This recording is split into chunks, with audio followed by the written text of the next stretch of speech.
Good morning to all present. Hope you are all doing well. I am Dr. Priyanshu Bansal, and my topic for today is neurological implications of COVID-19. So, uh, so all the contents of my presentations are going to be, I'll introduce the topic and then I'll jump on neuropathogenesis, and then I'll discuss some of the important disorders associated with COVID-19. So as we all know, COVID is making new records each day in terms of a patient number, in terms of deaths. Contrary to the earlier notion that COVID-19 was just a respiratory system disorder, but uh, we are continuously seeing patients who have COVID-19 with multi-system involvement. So why are we talking about the neurological symptoms only? So to answer that, there was a study done on 509 patients in a Chicago hospital system, which found that more than 80% of the hospitalized COVID patients have neurological symptoms at some point during the disease course. And to take my point further, not only the hospitalized COVID patients, but also the non-hospitalized COVID patients presented with many neurological symptoms.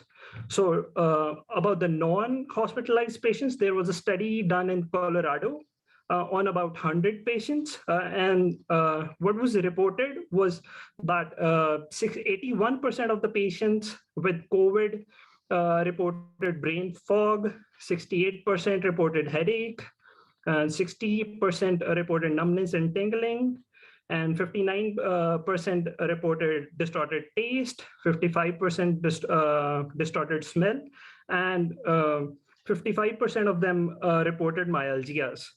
So the interesting thing is that when you are having COVID, when you're suffering from COVID, the neurological symptoms are there, but even some neurological disorders have been reported up to 1 month after you have recovered from COVID. And now I'll jump on neuropathogenesis. What are the mechanisms behind COVID presenting with neurological symptoms? So the first is neurological injury from systemic dysfunction. So about this, hypoxemia plays a major role in it. There has been a study which showed an evidence of astrocytic and neuronal injury, which was documented in about 25 patients. And other thing was seen was delayed post-hypoxic leukoencephalopathy, which is a fancy name for post-hypoxic white matter lesions. And this was it was interesting to find that this was nothing unique to COVID. It also occurs after other causes of acute respiratory distress syndrome. This type of mechanism is most common, plays a major role in encephalopathy. And now jumping on to the second mechanism, renin-angiotensin system dysfunction. So COVID utilizes angiotensin converting enzyme 2, a membrane-bound protein, for its entry into the cells, into the human cells. So by using this protein, it disturbs the function of angiotensin, which results in damaging of the vascular endothelial cells by inhibiting mitochondrial function and endothelial nitric oxide synthase, which helps in making nitric oxide, which all of you know is a vasodilator substance, which results in secondary cerebrovascular effects, leading to strokes and other cerebrovascular disorders. And the third mechanism is pro-inflammatory state, which is also known as cytokine release syndrome, or in common language, cytokine storm. So the most common cytokines released during COVID-19 are peripheral tumor necrosis factor, TNF-alpha, interleukin-6, and there is increasing trend with increasing severity of COVID-19 infection. And with increase in cytokines, there is associated thrombophilia, which causes increased risk of stroke and other thrombotic events. And In general, also, when the cytokines in the body are increased, it is associated with confusion and altered sensorium. And cytokines also lead to brain injury by microglial activation and a systemic inflammatory response. And this pro-inflammatory state is a main mechanism in many of the neurological disorders seen with COVID-19. And jumping on to the next, direct invasion of the nervous system. This is a controversial mechanism. Some say it happens, some say it doesn't. But what we have found so far is associated endothelitis in lungs, brain, heart, kidney, and liver and intestine. And the last mechanism is molecular mimicry. And you probably have read it about it in Guillain-Barré syndrome. We'll discuss more about it when we reach there. And the first and the most common is the smell and taste disorders.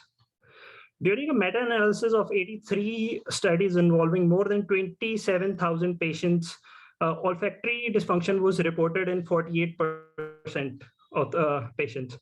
So it is interesting to know that when the COVID was on a peak and initially people were not getting much of the RT-PCR test, people were using these clove smell test. They would take a clove and smell it to confirm that the symptom was so prevalent that people were using to confirm that they have COVID or not. People used to take that test and stay in their homes and quarantine by themselves. Because most of the times RT-PCR took 3 to 4 days, as well as there was not much availability in our country. So my next point is, why does smell and taste disorders happen? So nobody knows for exact, but we have seen 3 major changes in the body which may lead to smell and taste disorders. So one is transient abnormalities in one or both olfactory bulbs. Here is an olfactory bulb. And in cadavers, it was found that inflammatory infiltrate and axonal injury in the olfactory tracts. But this was not seen in live patients because you can't take the biopsy of the olfactory tract. And also it was seen that there was edematous obstruction in the olfactory cleft of the nasal cavities, blocking the nasal cavity and altering the ability to smell. And taste is also accompanied by smell. Half of the taste is due to the smell. And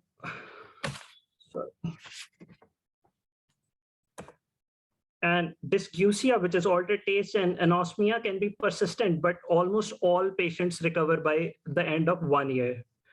I'm sure you must have seen patients with complaints of persistent anosmia. And the treatment, usually no treatment is required as symptoms are self-limiting. About 87% of the patients with anosmia reported that their smell got recovered in 37 days on average. And in people with persistent anosmia, oral corticosteroids have shown efficacy in treatment in the treatment. And there are no current guidelines to say when to start the corticosteroids and when to stop the corticosteroids and how much dose should we use. There are only studies which start by the lower dose and then they go on higher and higher till the function comes back. But about 96 to 97% of the people have recovered from the symptoms by the end of first year. And jumping on the next disorder, encephalopathy. Encephalopathy may be the primary symptom in COVID-19.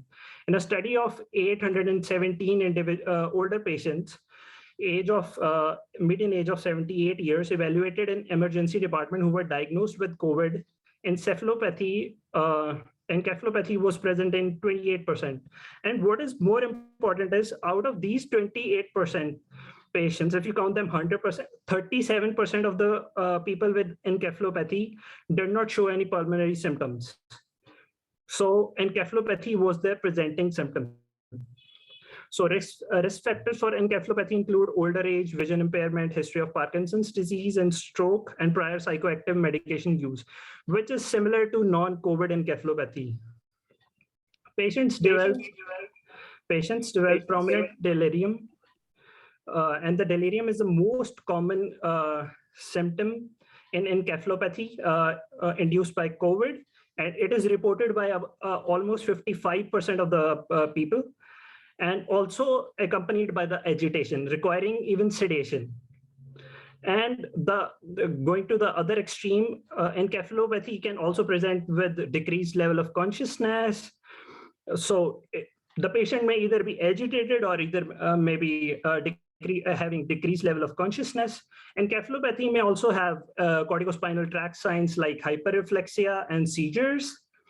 And patients with encephalopathy typically have no evidence of brain inflammation on neuroimaging studies or on cerebrospinal fluid analysis. But this is not true if encephalopathy is caused by a stroke or encephalitis. Management is primarily directed towards the underlying disease, and we tend to treat everything we don't know by corticosteroids, but there is no evidence of role of corticosteroids in encephalopathy. They tried using corticosteroids in encephalopathy, but there was no significant change in the prognosis. So the prognosis of encephalopathy in patients with COVID is poor. They tend to spend more time in hospital, and the mortality rate was more than patients without encephalopathy. And now we come to cerebrovascular diseases. To remind you from the previous slide, I said the pro-inflammatory state causes thrombophilia, which can induce strokes and other cerebrovascular diseases. Continuing from that, incidence of ischemic stroke associated with COVID-19 in hospitalized patients ranged from 0.4 to 2.7%, while the incidence of intracranial hemorrhage has ranged from 0.2 to 0.9%.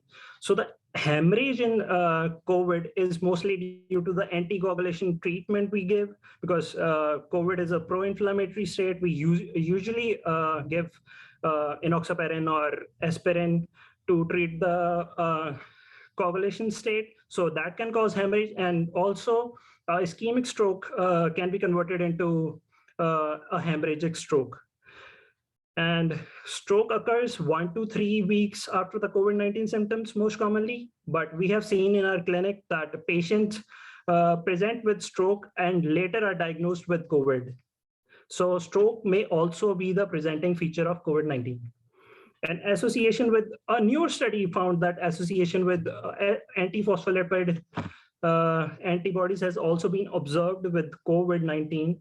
But interestingly, as commonly seen with antiphospholipid syndrome, there was no positive beta-2 glycoprotein or 1 antibodies or lupus anticoagulant. So COVID, to come on another point, COVID myocarditis, that is the inflammation of the heart or dysfunction related to the general critical illness, often leads to cardioembolic strokes. So COVID can cause myocarditis, which further leads to cardioembolic strokes, and thromboembolic events with thrombocytopenia, including cerebral venous thrombosis with and without hemorrhage, have been reported with some COVID vaccines. So, and this is also more common within 1 week to 1 month, which is similar to the strokes happening due to COVID and not the vaccine. Diagnosis and management is same as non-COVID related strokes. We thrombolize, and you can do all type of treatments like you usually do. Prognosis. There was a study done on the prognosis of strokes in COVID-19. NIHS scores ratio in patients with COVID-related strokes to other strokes was found to be 19 versus 8. And what was more interesting, they found that the strokes were even more severe in Black population.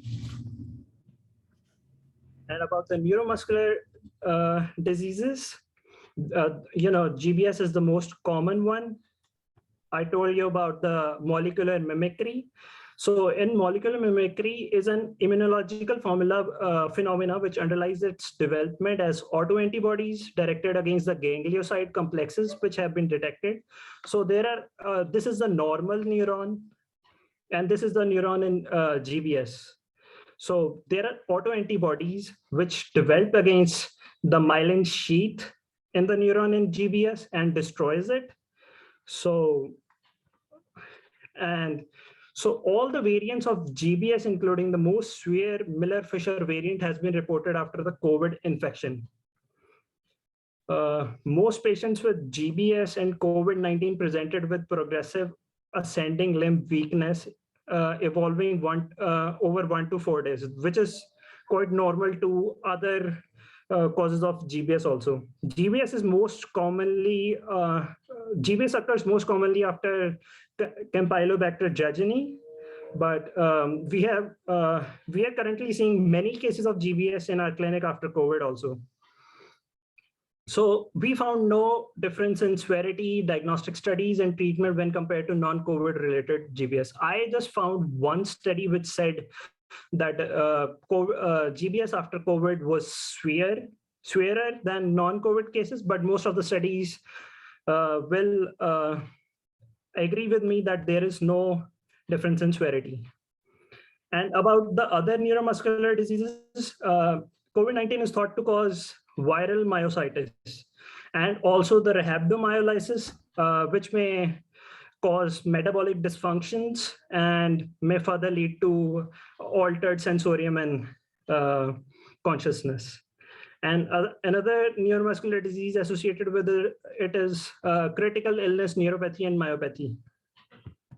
And jumping on a case we saw just about 2.5 months ago in our clinic, there was a patient who was admitted in our hospital for COVID. And after he was there in hospital for 7 days, then got discharged because he got better after COVID. After 14 days of initial COVID diagnosis, he developed ptosis in right eye with binocular diplopia. So we were thinking about maybe it is myasthenia, maybe he's developing any stroke, or there is any space occupying lesion. But after he was in a hospital for those 2 days, after 2 days, he develops bilateral lower limb weakness. He gave no history of sensory complaints, dysphagia, nasal regurgitation of liquids, bladder or bowel involvement. On examination, the patient had bilateral ptosis, which was asymmetrical, bilateral complete external ophthalmoplasia, pupillary response was present, bilateral facial weakness with normal sensory examination. There was areflexia, complete areflexia, no reflex could be elicited. There was gait ataxia, but the finger to nose test was negative. So we were confused, is it cerebellar or not? Because finger nose test is negative. So we considered the possibilities of myasthenia gravis, brainstem stroke, space occupying lesion, and GBS variant of Miller-Fisher. These were all considered. And then we went on to investigate. CSF analysis showed albumin cytological dissociation, which is kind of consistent with GBS. Myasthenia gravis serology were negative, and MRI brain with optic cuts did not show any significant abnormality. There was no stroke, no space occupying lesion that was shown by brain MRI. We actually did brain MRI 2 times, one after the initial presentation and one after the third day presentation, because we thought it might be a posterior circulation stroke, and posterior circulation stroke sometimes does not show upon MRI till the third day after the stroke. And his COVID antibodies came out positive, and his EMG studies were also consistent with the GBS. So the patient was diagnosed as case of Miller-Fisher variant of LGBS and treated with IVIG 2 gram per kg over next 5 days, followed by tapering doses of steroids over the next 28 days. And the patient improved completely over the next 2 months. And he still comes to us and he has no residual, any symptom, no residual weakness or ataxia. He's completely fine now. And there are some other neurological manifestations. So COVID can induce a new onset seizure, or it may induce a seizure in a well-controlled epilepsy. There was a patient who came to us with a seizure in a well-controlled epilepsy. So we tried to find out what caused the seizure. So everybody in India was practicing the breathing exercise to make their lungs strong. So that caused hyperventilation, and which precipitated the seizure in that patient. And there is also the prone positioning of the patients in COVID was a common norm in critical patients. So patient has a mask on his mouth and he's in a prone position, and his body is not, there are increased chances of brachial plexus injuries after the prone position, because the positioning is not correct and it is not comfortable for even for the patients with ventilator on and lying in prone position. And the cases of isolated cases of facial nerve palsy and meningoencephalitis and generalized myoclonus are also reported. And after saying this, I would say this list is not complete, because we are still, COVID is evolving, and we are still encountering new cases after COVID. So I won't say that my list is complete.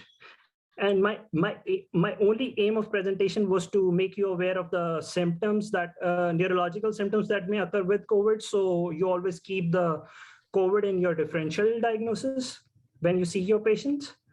So that's all for my side. These are my references, and thank you. If you have any questions, please.